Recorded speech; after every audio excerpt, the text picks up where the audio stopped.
سلامونه او درنښت. اوس مو پام راړوم د دې ساعت خبرونو ته. د بلوچ ازادي غوښتونکو پوځ ویلي ځواکونه د بلوچستان ایالت په مرکز کوټه ښار کې د پاکستان پوځ 2 پوستې نیولې دي. یا د ډلې ادعا کړې چې په دې نښتو کې 14 پاکستاني سرتیري وژلي دي. سرچینې زیاته کړې چې نیول شوو پوستو یې ټولې وسلې او پوځي تجهیزات هم ترلاسه کړي دي. دا په داسې حال کې ده چې په دې وروستیو کې د پاکستان په بېلابېلو سیمو کې د بلوچ بیلتون پالو بریدونه زیات شوي او د دوی د ادعا له مخې په بلوچستان کې تر خپل نفوذ لاندې سیمې هم پراخ شوي دي. بلوچ د ازادي پوځ همداراز ادعا کړې چې د نیول شوو پوستو ټولې وسلې، پوځي تجهیزات او مهمات یې هم له ځان سره وړي دي. دا په داسې حال کې ده چې اسلام آباد تر اوسه په دې اړه څه نه دي ویلي. د زابل ولایت د ایچوپان ولسوالۍ علماو او قومي مشرانو په یو ولسي غونډه کې د اسلامي امارت له مشرتابه د ملاتړ څرګندونه وکړه او ویل چې د مشرتابه فرمانونه اطاعت خپل دیني مسؤلیت ګڼي. د سرحدونو، قومونو او قبایلو چارو وزیر ملا نورالله نوري غونډې ته په وینا کې وویل اوس د جګړو پړاو او پای ته رسېدل او د هیواد د ابادي او پرمختګ وخت دی. نوموړي له خلکو وغوښتل چې د هیواد په رغونه کې فعاله ونډه واخلي. د زابل ولایت د چوپان ولسوالۍ علماو او قومي مخورو په دغه ولسوالۍ کې د سرحدونو، قومونو او قبایلو چارو وزارت له لوري یوې جوړې شوې ولسي غونډې ته وویل د اسلامي امارت مشران د دوی په زړونو کې ځانګړی ځای لري او د مشرتابه د ټولو فرامینو او ارشاداتو اطاعت خپله دیني وجیبه ګڼي. کله چې د اسلامي امارت بیرغ په کابل کې پورته کیږي، کله چې د اسلامي امارت تر قیادت لاندې افغانستان فتح کیږي، د افغانستان هغه ټول اختلافونه، هغه خانه جنګي ټولې په یو اعلان پای ته ورسېدې. نن اسلامي امارت قیادت فتح کړې، د افغانستان پر خاوره خپل تسلط راوستلی.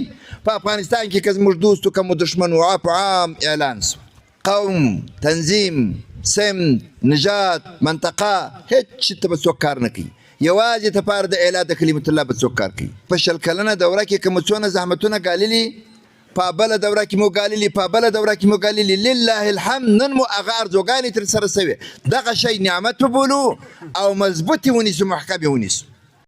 دوی د اسلامي امارت په صف کې اطاعت او همغږي بې سرې وبلله او زیاته کړه چې له 15 لسیزو وروسته پر افغانانو یو داسې با امنه نظام حاکم شوی چې په نړۍ کې سیال نشته. د هغوی په باور که دا یووالی او همغږي وساتل شي، هیواد به په اقتصادي، امنیتي او سیاسي برخو کې لا ستر پرمختګونه وکړي. قومي مشرانو له حکومت څخه د سړکونو، کلینیکونو، ښوونځیو او مخابراتي شبکو د پراختیا او جوړېدو غوښتنه هم وکړه.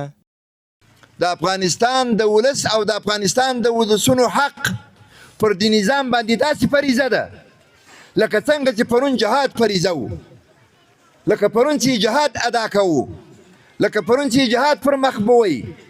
دا هغه مجاهد ملت او ولس ته چې تر پرونه پورې زما جنازه پروژه وه، ما ته یې اوبه راکولې، زما زخمي تداوي کوو، په هر کلي کې شهید لرم، په هر کلي کې مجاهدینو قتال لرم.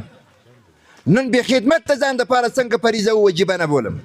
دا د نظام فریضه و وجیبه ده، خو په اساس کې چې جهاد بریا پیدا کړه، هغه غټ اساسات ته مخه په لاس باندې رالو چې هغه ازادي ده، هغه اسلامي نظام ده، هغه امنیت ده، هغه وحدت ده، هغه اقتصاد ده، هغه سیاست ده.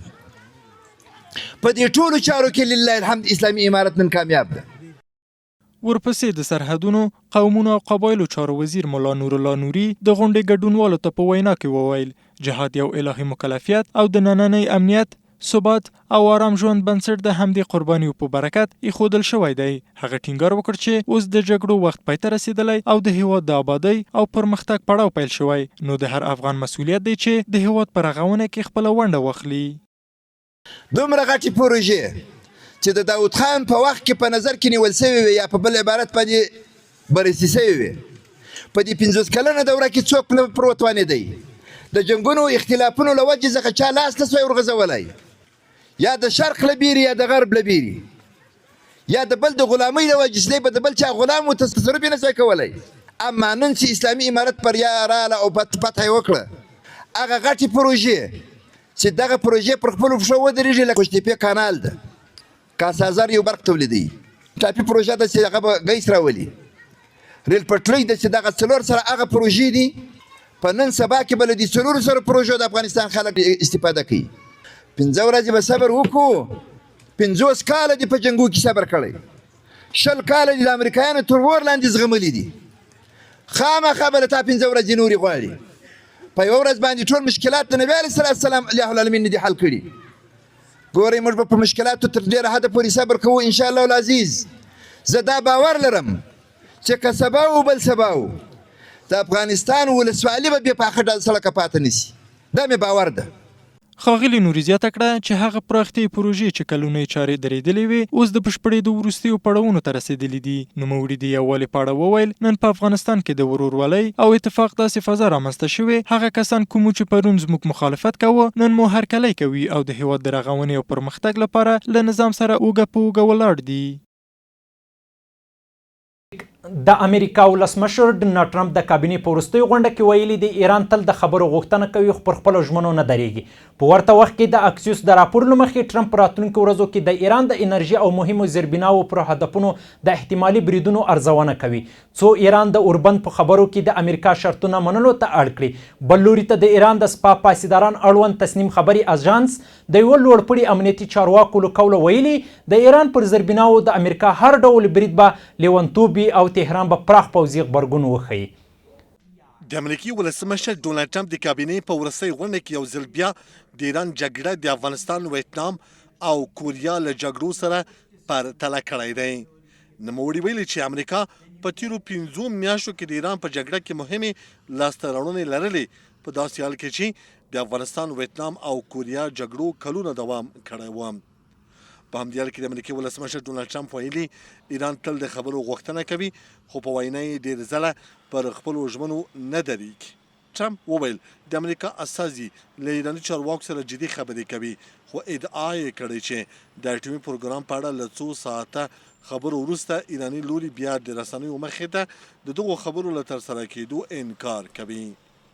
But they break their word so often. Steve is talking, Jared, we have very good people. دوی تل د خبرو غوښتونکي وي خو ډېر ځله پر خپلو ژمنو نه درېږي. موږ ډېر تکړه کسان د خبرو لپاره لرو خو هغوی به د بیلګې په توګه د اټومي پروګرام په اړه تړون ته حاضر شي موږ به وساته د اټومي موضوع په اړه خبرې کوو خو کله چې بهر ووځي بیا به وایي موږ هېڅکله د اټومي موضوع په اړه خبرې نه دي کړي. په همدې حال کې د الجزیرې خبري شبکې راپور ورکړی چې د ایران بهرنیو چارو وزیر عباس عراقچي د برټانیا له بهرنیو چارو وزیر سره په ټلیفوني خبرو کې د سپاه پاسداران د ترهګر سازمان په توګه د نومولو پریکړه غندلې ده. هغه د امریکا او اسرائیلو پر ایران بریدونو کې د برټانیا پر وړاندې هم نیوکه کړې ده. منوط به پیروزی در این جنگی که پیروز شدیم. من خواهش میکنم به این دقت کنید، پیروز شدیم ولی این جنگ پیروزیش باید تثبیت بشه. باید این پیروزی رو ما بتونیم ثبتش کنیم، از خودش کنیم و حتما نیازمند این هست که اگه این حتما کشور هم باید امید به آینده داشته باشه، چشمانداز آیندهش روشن باشه. دا په داسې حال کې ده چې د اکسیوس د راپور له مخې د امریکایي ولسمشر ډونالډ ټرمپ په راتلونکو ورځو کې د ایران د انرژۍ او مهمو زیربناوو پر هدفونو د بریدونو احتمال په جدي توګه ارزوي خو تر اوسه یې وروستۍ پرېکړه نه ده کړې.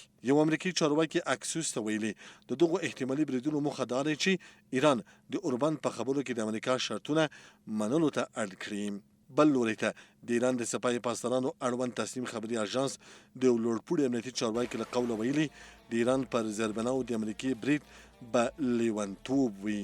د هغوی په وینا ایران د پراخ غبرګون لپاره پلان چمتو کړی چې پکې د اسرائیلو پر حیاتي زیربناو او د سیمې د امریکا د انرژۍ پر تاسیساتو بریدونه هم شامل دي.